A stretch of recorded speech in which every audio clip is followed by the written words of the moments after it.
Hello, എല്ലാവർക്കും നമസ്കാരം. പുതിയൊരു വീഡിയോയിലേക്ക് സ്വാഗതം കേട്ടോ. അപ്പോൾ നമ്മൾ കുറച്ച് ദിവസമായി വീഡിയോസൊക്കെ ചെയ്തിട്ട് അപ്പോൾ ഇന്നത്തെ ദിവസം ഒരു വീഡിയോ ആവാമെന്ന് വിചാരിച്ചു കേട്ടോ. അപ്പം നമ്മുടെ ചാനൽ ആരെങ്കിലും ആദ്യമായിട്ട് കാണുന്നുണ്ടെന്നുണ്ടെങ്കിൽ ഒന്ന് സബ്സ്ക്രൈബ് ചെയ്ത് സപ്പോർട്ട് ചെയ്തിട്ട് കാണാൻ ശ്രമിക്കണേ. അപ്പം ഇന്നത്തെ കാര്യം എന്ന് വെച്ച് കഴിഞ്ഞാൽ രാവിലെ അമ്മ പച്ചക്കറി നോക്കിയപ്പോൾ ഒന്നുമില്ല കേട്ടോ ഉപ്പേരിക്ക്. അപ്പോൾ അമ്മ വിചാരിച്ചൊന്ന് പയറ് പറിക്കാമെന്ന് വിചാരിച്ചു കേട്ടോ. അപ്പോൾ ഞാനും അത് വീഡിയോ എടുക്കാമെന്ന് വിചാരിച്ചു. അപ്പോൾ രാവിലെ ഇത് അമ്മൂമ്മയും കുട്ടിയും കൂടെ പയറ് പറിക്കാനായിട്ട് ഇറങ്ങിയിട്ടുണ്ട് കേട്ടോ. അപ്പം ഇങ്ങനെ അതേ പയറ് പറിക്കാൻ തുടങ്ങി. നമ്മുടെ കണ്ണന് ഈ പരിപാടിയൊന്നും വലിയ വശമില്ല കേട്ടോ. അപ്പോൾ അവൻ പറിക്കുമ്പോൾ മൊത്തം പൊട്ടി പൊട്ടി പോവുകയാണ്. അപ്പോൾ അമ്മൂമ്മ കാണിച്ചു കൊടുക്കുന്നുണ്ട് കേട്ടോ, ഇങ്ങനെയാണ് പറിക്കാമെന്നൊക്കെ പറഞ്ഞിട്ട് അമ്മൂമ്മ കാണിച്ചു കൊടുക്കുന്നുണ്ട് കേട്ടോ. അപ്പോൾ അമ്മ പയറ് പറിക്കാനായിട്ട് തുടങ്ങി. അപ്പോൾ ശരിക്കും പറഞ്ഞു കഴിഞ്ഞാൽ അമ്മ ഇത് വെച്ച് കൊടുത്തിട്ട് ഒരു 2 മാസത്തോളം ആയിട്ടുണ്ടാവും. കഴിഞ്ഞ തവണ ഞാൻ വന്നപ്പോൾ കുഞ്ഞ് തൈകളായിരുന്നു. ഇപ്പോൾ അത്യാവശ്യം വലുതായിട്ടുണ്ട് കേട്ടോ. അമ്മ ഇതിനകത്ത് പന്തലൊന്നും കെട്ടിക്കൊടുത്തിട്ടില്ല. പയറ് ചെടിക്കൊക്കെ പൊതുവേ പന്തൽ കെട്ടിക്കൊടുക്കുകയാണെന്നുണ്ടെങ്കിലാണ് കേട്ടോ അത് നന്നായിട്ട് പൂക്കാനും കഴിക്കാനും അതിനൊരു സപ്പോർട്ട് കിട്ടുമല്ലോ. പക്ഷേ ഇത് അമ്മ എന്ന് വെച്ച് കഴിഞ്ഞാൽ അവിടെ ഇവിടേക്കായിട്ട് ഇങ്ങനെ വെച്ച് കൊടുത്തിരിക്കുന്ന കാരണം പന്തലൊന്നുമില്ല, സപ്പോർട്ടൊന്നുമില്ല കേട്ടോ. അപ്പോൾ പന്തൽ കെട്ടിക്കൊടുക്കുകയാണെങ്കിൽ അത്രയും നല്ലതാണ്. മെയിനായിട്ട് നമ്മുടെ പയറ് ചെടിക്കുള്ള പ്രശ്നം എന്ന് വെച്ച് കഴിഞ്ഞാൽ മുഞ്ഞരോഗം ബാധിക്കലാണ് കേട്ടോ. മുഞ്ഞരോഗം എന്ന് വെച്ച് കഴിഞ്ഞപ്പോൾ വലിയ ആൾക്കാർക്കൊക്കെ അറിയാൻ പറ്റുന്നുണ്ടാവും. മുഞ്ഞരോഗം ഈ കറുത്ത പൊടി പോലെ ഈ പയറുമേലൊക്കെ ഇങ്ങനെ കട്ടയായിട്ടിരിക്കും. നമുക്ക് കാണുമ്പോൾ തന്നെ എന്തോ പോലെ തോന്നും കേട്ടോ.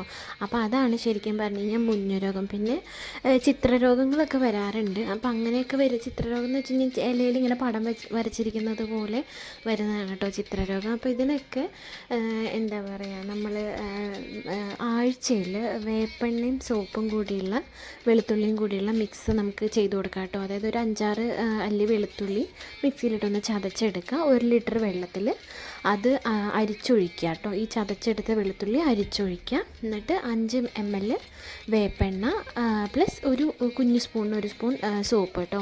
അതും കൂടി മിക്സ് ചെയ്തിട്ട് നമുക്കൊരു ആഴ്ചയിലൊക്കെ നമുക്ക് സ്പ്രേ ചെയ്ത് കൊടുത്തു കഴിഞ്ഞാൽ ഇങ്ങനെ ഇതുണ്ടാവില്ല കേട്ടോ. കണ്ടില്ലേ, നല്ല ഭംഗിയായിട്ട് അവർ കൂട് കൂട്ടിയിരിക്കുന്നത്. പുഴുക്കളാണ് കേട്ടോ, കംപ്ലീറ്റ് വെണ്ടയ്ക്കയിൽ മുഴുവൻ പുഴുക്കളാണ്.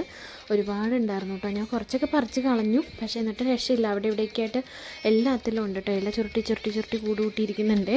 അപ്പോൾ നമുക്കൊരാഴ്ചയിൽ ഇങ്ങനെ ചെയ്ത് കൊടുക്കുകയാണെന്നുണ്ടെങ്കിൽ ഒരു പരിധി വരെ നമുക്ക് ഇങ്ങനെയുള്ള രോഗങ്ങളൊക്കെ നമുക്ക് പച്ചക്കറിയിൽ നിന്ന് തടയാൻ പറ്റും കേട്ടോ. മെയിനായിട്ട് വെണ്ടയ്ക്കൊക്കെ ആണെങ്കിൽ ഇപ്പോൾ ഗ്രോ ബാഗിലൊക്കെ കൃഷി ചെയ്യുന്ന ആൾക്കാർക്ക് അറിയാൻ പറ്റും. വേരോടെ പോകുന്നതിന് നമ്മൾ എന്താ പറയുക, മാസത്തിൽ ഒരു 1-2 തവണയൊക്കെ സ്യൂഡോമോണാസിസ് വെള്ളത്തിൽ കലക്കി ഒഴിക്കുകയാണെന്നുണ്ടെങ്കിൽ അതും വളരെ നല്ലതാണ് കേട്ടോ. അപ്പോൾ എന്താണെന്ന് വെച്ച് കഴിഞ്ഞാൽ വേരോടുകൂടി നശിച്ചു പോവില്ല. ഇലകളിൽ വന്നാൽ പിന്നെ നമുക്ക് എന്തെങ്കിലും സ്പ്രേ ചെയ്ത് കഴിഞ്ഞാൽ രക്ഷപ്പെടും. പക്ഷേ വേരോടെ വന്നാൽ രക്ഷയില്ല കേട്ടോ. അപ്പോൾ ഇത് കണ്ടില്ല, അമ്മ അടുത്ത തവണത്തേക്കുള്ള പയറൊക്കെ നട്ടുപിടിപ്പിച്ച് വെച്ചിട്ടുണ്ട് കേട്ടോ. അപ്പോൾ ഇത് പോയാലും അമ്മ പിന്നെ പ്രത്യേകിച്ച് മെഡിസിനോ വളങ്ങളോ ഒന്നും ചെയ്യാറില്ല.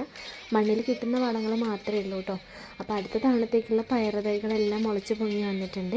അപ്പോൾ അമ്മ ഇങ്ങനെ ഓരോന്ന് ചെയ്യുന്നതുകൊണ്ടാണ് കേട്ടോ നമുക്ക് ഓരോന്ന് കിട്ടുന്നത്. അപ്പം മാക്സിമം മുറ്റുള്ള ആൾക്കാർ ഇതെല്ലാം ചെയ്യാൻ ശ്രമിക്കുക വീട്ടിൽ തന്നെ കേട്ടോ.